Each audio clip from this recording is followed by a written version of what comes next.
Okay, hello everybody. Hope everyone is having an awesome Wednesday or a Thursday, if probably Thursday by the time you listen to this, actually.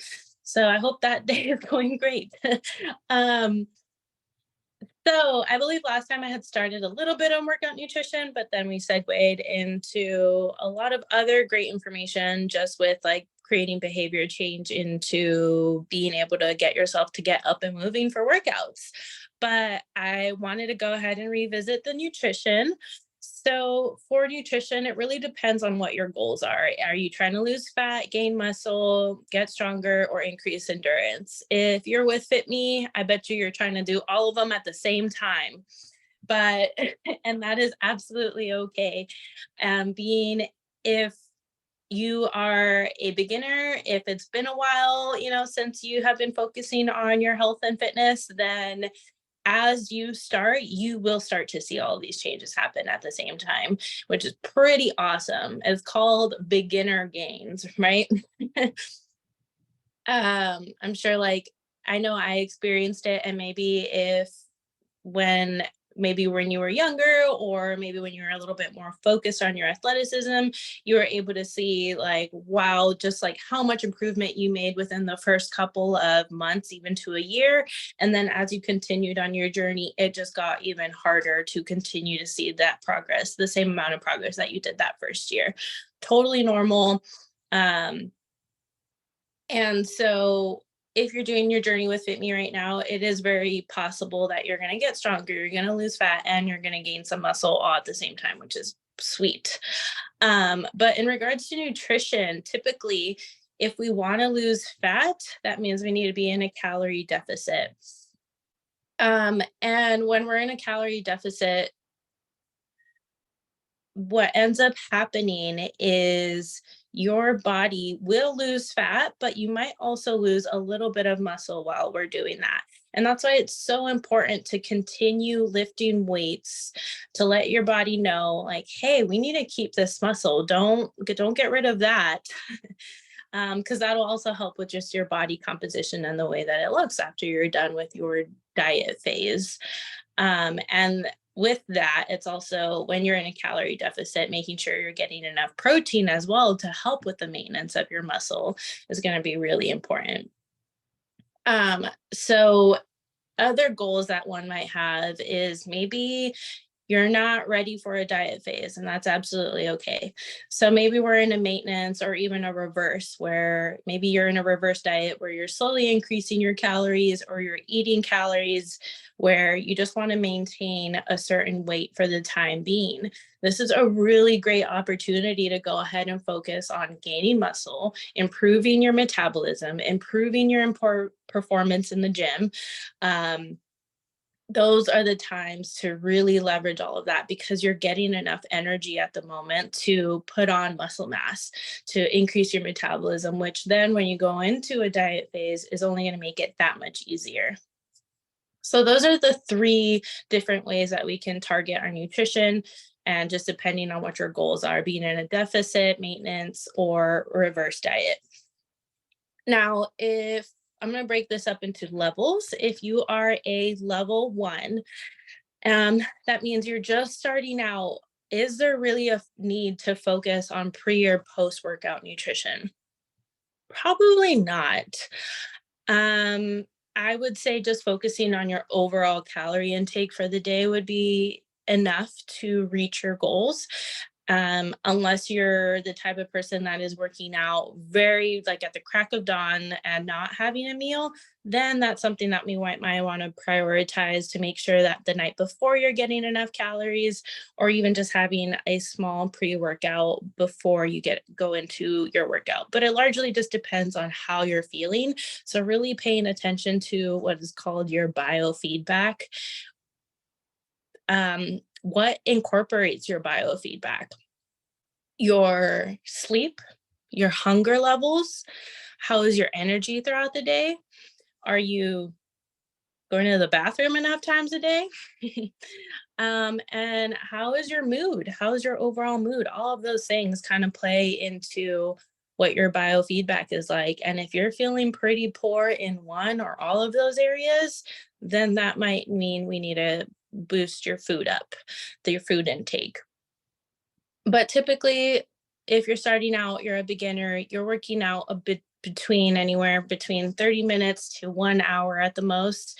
Do we need to really focus on our pre and post workout nutrition? No, you're totally fine just eating your Fitme meals throughout the day and making sure that your biofeedback is feeling good to you. Level 2 is what I would consider if you are in the gym or you are outside running for over an hour. At that point, I would absolutely try to focus on pre and post workout nutrition. Your pre workout nutrition would look like 1 to 2 hours before your exercise session. You are having a meal. You're either having a good Fitme meal, or if you're unable to have a meal at that time, maybe you're just getting off of work and then you're going to the gym to do a lifting workout for an hour and a half. Then we want to make sure that we're having a snack right before. The snack can be about 20 to 30 grams of protein, including 20 to 30 grams of carbs. It could be a protein bar, it could be a protein shake with a banana, something to that effect. But typically we want to make sure that it is protein and carb based. Protein is going to have the amino acids that you need to help build and repair your muscle. And the carbs are going to be your energy source while you're working out for that long, and also help with recovery in the long run for post-workout. And we want to go ahead and limit your fat intake around that. So if you're going to be working out for a really long time and then you're having your pre-workout meal 1 to 2 hours before, really limiting fat intake to less than a serving or about 1 serving, no more than that, just so that the protein and carbs are readily available and it doesn't slow down your digestion.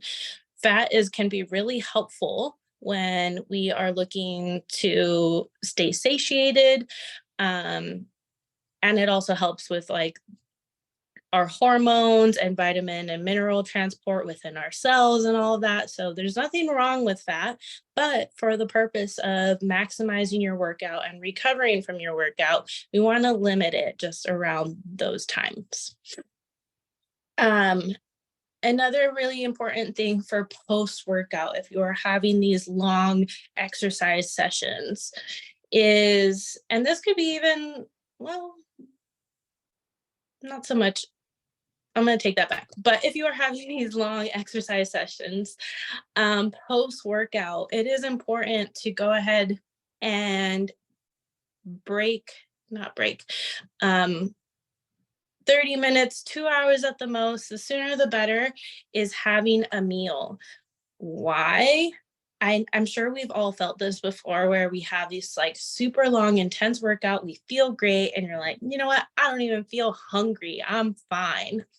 I want you to realize that your body is actually post-workout in a fight or flight state, and we want to get out of that.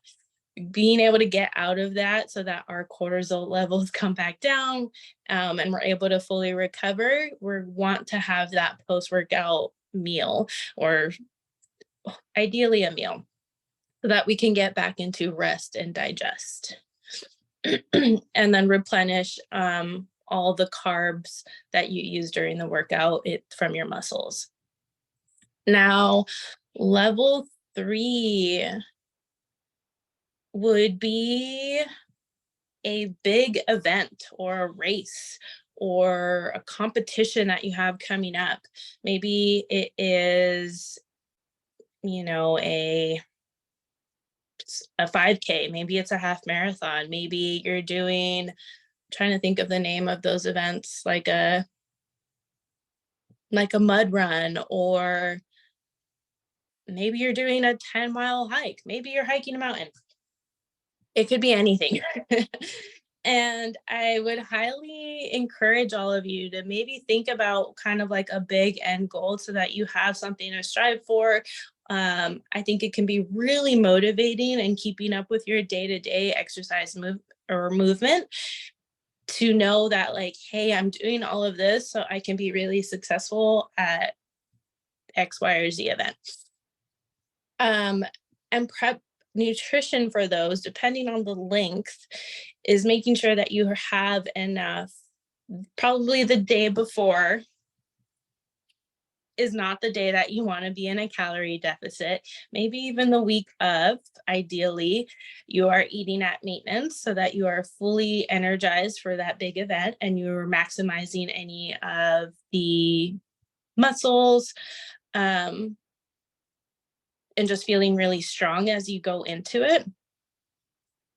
But even the day before, what you can do, if you have to be in a deficit leading up to it, the day before, perhaps get out of it, carb load the night before so that you have enough energy. And then, depending on the length of the event, you can have a pre workout snack, have intro workout snacks. We're going to call it intro workout, where mostly it's going to be carbs.